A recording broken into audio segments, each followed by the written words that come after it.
Hi there, and welcome to another episode in my reflections of the story and the life of Jesus. And in this video, we're going to talk about the power of solitude. You see, what happened with Jesus is after he did these amazing miracles and he fed the multitude and he had compassion and he healed people, what he did was he sent his disciples onto a boat to cross over to the other side of the Sea of Galilee. And what Jesus did is he dismissed the crowd. He said goodbye to everybody. He sent them back home. But then instead of catching up with his disciples, what he did was he went up onto a mountainside. He went to solitude to pray. And we actually see that this is something that Jesus does on the regular. We see that in the midst of great ministry highs and ministry lows, as he's serving people, as he's doing miracles, that he often gets away to be all by himself so that he could do something. He can pray, he can have solitude, he can have quiet moments with his Heavenly Father.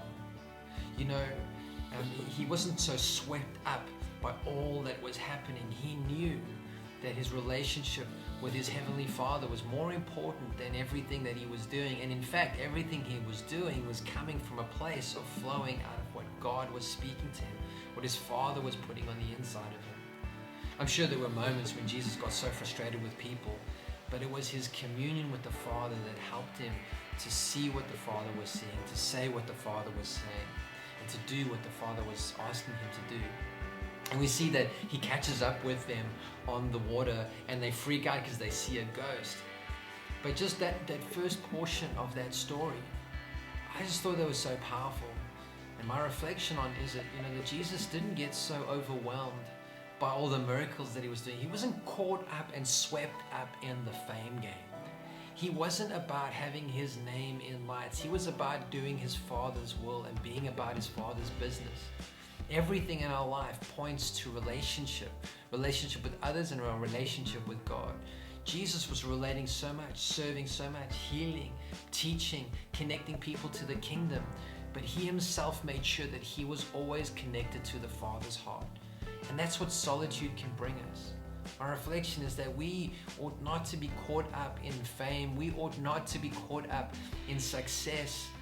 We ought to be caught up with the presence of our Heavenly Father, that we need places of solitude, places where we can get away from the rat race, whether it's a spot in your house right now or if it's going for a walk, but a place where we can be with our Heavenly Father, where we can commune with him, where we can speak to him, and we can listen to him without the distractions of life and without the temptations that success can bring. That we would stay rooted in him and walking with Jesus. Because he loves us more than our success. He loves us for who we are.